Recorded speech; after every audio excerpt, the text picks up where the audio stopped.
Lot est un personnage biblique de l'Ancien Testament, étant l'ancêtre des Moabites et des Ammonites, peuple voisin de l'ancien Israël. Son histoire est racontée dans le livre de la Genèse. Lot jouissait d'une grande richesse à son époque, la mesure de la prospérité étant calculée par la quantité de bétail, d'esclaves, d'or et d'argent qu'il possédait. Pour cette raison, il était reconnu comme un homme possédant des possessions considérables, fils de Haran et plus jeune neveu d'Abraham. Lot était marié et père de 2 filles. Bien que la Bible ne fournisse pas de détails sur leur nom, l'origine et la signification du nom, Lot, sont incertaines, mais certains érudits suggèrent qu'il pourrait signifier « un voile couvrant ». Selon la Bible, après la mort de son père, Lot quitta la ville d'Ur des Chaldéens et se rendit à Haran avec son grand-père Téra, son oncle Abraham et Saraï. Avec son oncle, Lot prospéra considérablement et accumula de nombreux biens. La richesse des deux s'accrut à tel point qu'il fallut se séparer en raison de désaccords entre les bergers de leurs troupeaux, comme mentionné dans Genèse 13, 6-7, et les deux ne purent habiter ensemble dans la même région, car ils possédaient tellement de biens que le pays ne pouvait pas les nourrir. C'est pourquoi une dispute s'éleva entre les bergers des troupeaux d'Abraham et ceux de Lot. À cette époque, les Cananéens et les Phéréziens vivaient dans ce pays. Abraham a accordé à Lot le choix du chemin à suivre, indiquant qu'il continuerait dans la direction opposée. Lot choisit de se diriger vers la mer Morte, près de Sodome et Gomorrhe, une région connue pour les péchés de ses habitants. La décision de Lot était motivée par la fertilité et la beauté des terres de la vallée du Jourdain, perçues comme propices à l'élevage de ses troupeaux. Ainsi, la séparation s'est produite comme prévu, Abraham restant en Canaan, comme en témoigne le verset suivant, et Abraham dit à Lot, qu'il n'y ait donc pas de querelle entre toi et moi, ni entre mes bergers et tes bergers, car nous sommes parents. La terre entière n'est-elle pas devant vous? Séparez-les de moi. Si vous allez à gauche, j'irai à droite, et si vous allez à droite, j'irai à gauche. Après la séparation d'Abraham, continuant vers Sodome, Lot s'impliqua rapidement dans les affaires de la ville. À cette époque, il occupait une position sociale importante, puisqu'il était assis à la porte de la ville.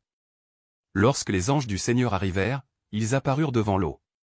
Dans le passé, les membres les plus respectés d'une ville se rassemblaient à la porte pour résoudre des problèmes juridiques. Cependant, les habitants de cette ville étaient extrêmement méchants, selon la Bible. Les rapports indiquaient que les hommes de Sodome étaient incroyablement méchants et de grands pécheurs contre notre Seigneur Dieu, selon le Nouveau Testament. Le texte biblique suggère que Lot était chaque jour profondément affligé à cause du mal flagrant pratiqué par les habitants de cette ville. L'apôtre Pierre le mentionne également, racontant que l'âme juste de Lot était constamment affligée par les propos grossiers des méchants.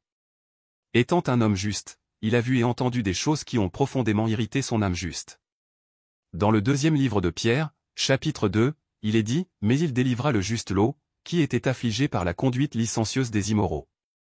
Car ce juste qui vivait parmi eux était tourmenté jour après jour dans son âme juste parce que des mots qu'il a vus et entendus. Jour après jour, les actions douteuses de Lot devenaient évidentes alors qu'il résidait à Sodome.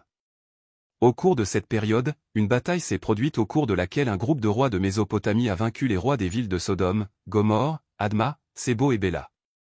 À cette occasion, tous les biens de Sodome furent emportés et de nombreux ses habitants furent capturés, dont Lot. Ayant appris l'événement, Abraham organisa une troupe pour une bataille nocturne. Les troupes d'Abraham réussirent à vaincre l'armée ennemie, récupérant les biens et libérant les captifs, dont Lot. Dans Genèse chapitre 14, il est écrit, quand Abraham apprit que son parent avait été fait prisonnier, il rassembla les 318 hommes entraînés nés dans sa maison et poursuivit les ennemis jusqu'à Dan. Il les attaqua la nuit, par groupes, et il les battit donc, les poursuivant jusqu'à Oba, au nord de Damas. Il récupéra tous les biens et ramena son parent Lot avec tout ce qu'il possédait, avec les femmes et le reste des prisonniers. Au cours de cet épisode, Abraham rencontra Melchizedek, un personnage mystérieux mentionné dans la Bible dans les livres de la Genèse et de l'Épître aux Hébreux. Il est décrit comme prêtre et roi de Salem, plus tard Jérusalem. Quand Abraham revint de la bataille où il avait sauvé son neveu Lot, Melchizedek alla à sa rencontre. Il lui offrit du pain et du vin et le bénit. En réponse, Abraham lui donna la dîme de tout ce qu'il possédait.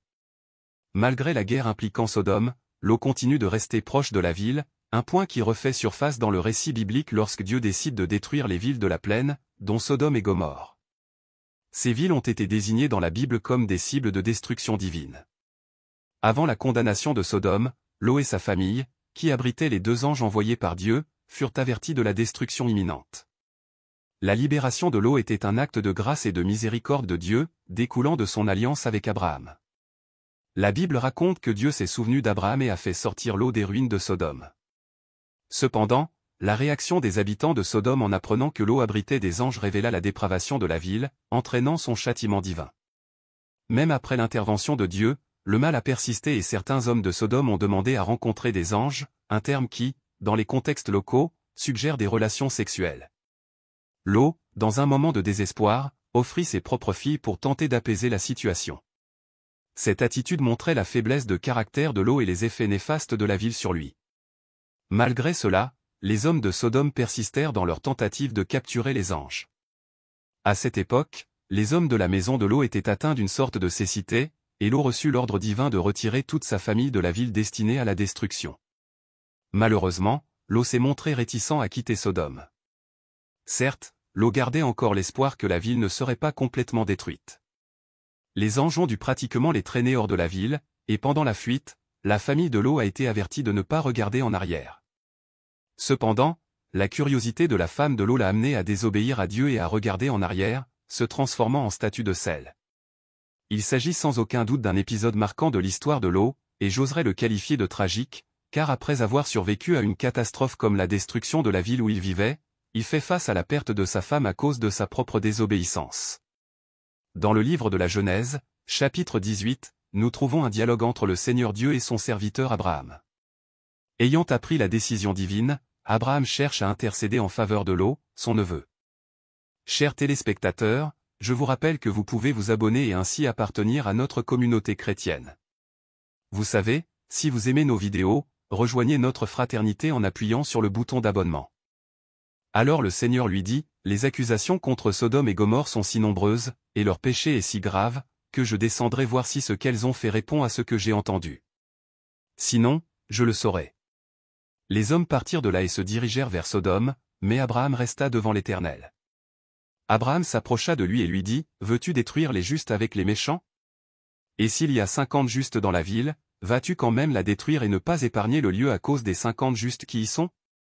Que ce soit à vous de faire une telle chose, en tuant le juste avec le méchant, en traitant de la même manière le juste et le méchant. Loin de vous, le juge de toute la terre ne rendra pas la justice. » Le Seigneur répondit, « Si je trouve 50 justes à Sodome, j'épargnerai toute la ville à cause d'eux. » Mais Abraham reprit la parole, « Je sais que j'ai eu beaucoup d'audace en parlant au Seigneur, moi qui ne suis que poussière et cendre. Pourtant, je demande, et s'il en manquait 5 pour compléter les 50 justes? Détruiras-tu la ville? À cause de ces 5-là. Il a dit, si j'en trouve 45 là-bas, je ne le détruirai pas. Et si vous n'en trouvez que 40, a insisté Abraham. Il a répondu, pour l'amour des 40, je ne le détruirai pas, il a poursuivi, ne vous fâchez pas, Seigneur, mais permettez-moi de parler. Et si on n'en trouvait que 30? Il a répondu, si j'en trouve 30, je ne les détruirai pas. Abraham a poursuivi, maintenant que j'ai eu tant d'audace en parlant au Seigneur, je demande, et s'il n'y en avait que 20? Il a répondu, pour l'amour de 20 ans, je ne la détruirai pas. Alors Abraham dit, ne sois pas encore en colère, Seigneur, mais permets-moi de parler encore une fois. Et si seulement 10 étaient trouvés? Il répondit, pour l'amour des 10, je ne le détruirai pas. Après avoir fini de parler avec Abraham, le Seigneur partit et Abraham rentra chez lui. Cet événement a marqué l'histoire et a été discuté parmi ceux qui lisent la Bible. Après avoir quitté Sodome, Lot et ses 2 filles se sont rendus dans une petite ville. Cependant, pour une raison quelconque, Lot était mal à l'aise à l'idée de rester dans ce nouvel endroit, car il ne s'y sentait pas bien. C'est alors que Lot et ses filles décidèrent de chercher un autre refuge, s'installant dans une grotte, un lieu isolé dans une région montagneuse, loin de tout. À ce moment-là, quelque chose de désastreux se produisit, l'une des filles de Lot, en conversation avec l'autre, exprima une profonde peur pour l'avenir, se demandant si elle trouverait un jour quelqu'un avec qui fonder une famille. L'inquiétude venait de l'âge avancé de son père et du fait de vivre dans une grotte sans homme à proximité pour d'éventuels mariages. À ce moment-là, les filles de Lot ont pris des mesures drastiques lorsqu'elles ont réalisé la situation précaire dans laquelle elles se trouvaient. À cette époque, une femme qui n'avait pas la protection d'un père, d'un mari ou d'un fils devenait vulnérable et sans perspective. Vivant dans une grotte et surveillant leur père âgé, sans jeunes hommes autour, les ont amenés à enivrer Lot et à coucher avec lui. L'ivresse était si intense que Lot ne réalisa pas ce qui s'était passé. De cette façon, ces deux filles commettèrent un grave péché et tombèrent enceintes de leur propre père, d'abord c'était l'aînée, et la nuit suivante, la plus jeune. Comme le rapporte le chapitre 19 de la Genèse, un jour la fille aînée dit à la cadette, « Notre père est vieux et il n'y a aucun homme autour de nous qui voudrait nous posséder selon la coutume de tout le pays. Donnons du vin à notre père. Et ensuite nous coucherons avec lui pour préserver sa lignée. » C'est alors que naquirent les fils des filles de Lot, et ils les appelèrent Moab et Ben-Ami. Le premier-né était l'ancêtre des Moabites, tandis que le dernier était l'ancêtre des Ammonites. Ces deux peuples ont posé des défis importants aux Israélites tout au long de l'histoire biblique. Dans le livre du Deutéronome, chapitre 23, versets 3 à 6, il est dit, « Ni Moabites, ni Ammonites, ni aucun de leurs descendants jusqu'à la 10e génération ne pourront entrer dans l'assemblée de l'Éternel, parce qu'ils ne sont pas sortis vers rencontrer-le avec du pain et de l'eau sur le chemin. Lorsque vous êtes sortis d'Égypte. » De plus, ils ont appelé Balaam, fils de Béor, à venir de Pethor en Mésopotamie pour prononcer une malédiction sur vous. Cependant, l'Éternel, votre Dieu, n'a pas écouté Balaam et a transformé pour vous la malédiction en bénédiction, parce que l'Éternel, votre Dieu, vous aime. Ne faites pas de traité d'amitié avec eux de votre vivant. Cependant, Dieu, dans sa miséricorde, a protégé la lignée de Lot malgré ses origines douteuses, comme le mentionne le Deutéronome. Cependant, le moment est venu où les deux peuples ont été rejetés par Dieu en raison de leur opposition à Israël. À la lumière de ces événements, on se rend compte que l'histoire des filles de Lot a été marquée par un manque de foi. Elles ne croyaient pas que Dieu puisse leur fournir les moyens appropriés pour devenir mères. Au lieu de cela, ils ont agi de manière égoïste, poussés par l'amour-propre, sans se soucier de la gravité du péché imminent. Les filles de Lot illustrent celles qui donnent la priorité à ce qu'elles considèrent comme juste à leurs propres yeux, recherchant le plaisir et la satisfaction à tout prix. Pourtant, même dans ce sombre récit, il est possible d'apercevoir le rayonnement de la grâce de Dieu. En témoigne la personne de Ruth, descendante des filles de Lot, qui, grâce à sa foi, fut accueillie en Juda et devint l'ancêtre du roi David et finalement de Jésus-Christ. Dans le Nouveau Testament, Jésus mentionne Lot dans l'évangile de Luc, mettant en avant des événements eschatologiques. Se souvenant de la destruction de Sodome et Gomorrhe et de la libération de Lot, Jésus compare ces événements aux derniers jours. Selon Jésus, à l'époque de Lot, les gens poursuivaient leurs activités quotidiennes, mais le même jour où Lot quittait Sodome, une pluie de feu et de soufre tomba du ciel, les détruisant tous. Jésus conclut le passage en soulignant l'importance de ne pas s'attacher aux biens matériels, en comparant la situation au jour où le Fils de l'homme se révélera. Ceux qui sont sur le toit ne doivent pas descendre pour récupérer leurs affaires, et ceux qui sont sur le terrain ne doivent pas revenir. Compte tenu de tous ces événements, l'histoire de Lot fournit des réflexions importantes pour nous, chrétiens. La première leçon concerne le danger de la mauvaise compagnie. En décidant de résider près de Sodome, une ville corrompue et dépravée, Lot a entraîné des conséquences négatives pour lui et sa famille. Ce récit nous alerte sur la pertinence de choisir judicieusement les entreprises, puisque les gens de notre ou autour de nous ont le pouvoir d'influencer nos décisions et de façonner notre caractère. L'importance de l'obéissance est un autre apprentissage. Les anges avertirent Lot de quitter la ville avant la destruction imminente. Cependant, son retard et sa réticence ont failli lui coûter la vie, ainsi qu'à sa famille. Cette histoire nous enseigne l'importance d'écouter et d'obéir rapidement aux instructions divines. L'obéissance à Dieu peut nous libérer des conséquences néfastes et nous guider sur un chemin de sécurité et de bénédiction. Un autre enseignement concerne le danger d'une affection excessive pour le monde. Pendant la fuite de Sodome, la femme de Lot a désobéi aux instructions des anges et a regardé en arrière, se transformant en statue de sel. Cet acte symbolise son affection pour le monde pécheur qu'il laissait derrière lui.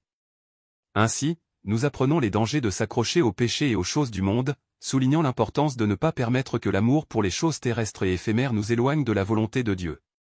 Enfin, le message sur la miséricorde divine. Malgré les mauvais choix de Lot et les mauvaises actions de ses filles, Dieu lui a fait miséricorde. Il envoya des anges pour le secourir, sauvant sa vie et celle de ses filles. Cette partie de l'histoire met en lumière la remarquable miséricorde divine, même face aux échecs humains. Lot était le neveu d'Abraham, l'un des principaux patriarches de l'Ancien Testament. L'histoire de Lot est racontée principalement dans le livre de la Genèse. Selon le récit biblique, Lot et Abraham vivaient ensemble dans la région de Canaan. Cependant, en raison de la rareté de l'herbe pour leur bétail, des conflits éclatèrent entre les bergers de Lot et ceux d'Abraham. Pour éviter de nouvelles disputes, Lot décida de se séparer d'Abraham et s'installa dans la région de Sodome et Gomorrhe, deux villes connues pour leur grand mal selon la Bible. Tout au long de l'histoire, Sodome et Gomorrhe sont devenus célèbres pour leur corruption et leurs péchés. Dieu décide de détruire ces villes à cause de leur iniquité, mais il envoie d'abord 2 anges pour avertir Lot et sa famille afin qu'ils s'échappent avant le châtiment. Lot, sa femme et ses 2 filles sont avertis de ne pas regarder en arrière lorsqu'ils fuient la destruction. Cependant, la femme de Lot désobéit à cet ordre et se transforme en statue de sel lorsqu'elle regarde en arrière alors que les villes sont détruites par le feu et le soufre. Lot et ses filles parviennent à s'enfuir dans les montagnes, mais craignant de ne plus avoir de progéniture, les filles de Lot droguent leur père et ont des relations sexuelles avec lui, ce qui donne naissance à 2 fils, Moab et Ben. Ami, qui deviennent respectivement les ancêtres des peuples moabites et ammonites. Aujourd'hui, nous avons appris les leçons de l'histoire de Lot. Mais il reste encore beaucoup à apprendre. Cliquez sur la vidéo indiquée à l'écran pour continuer ce voyage de connaissance de soi dans la foi chrétienne.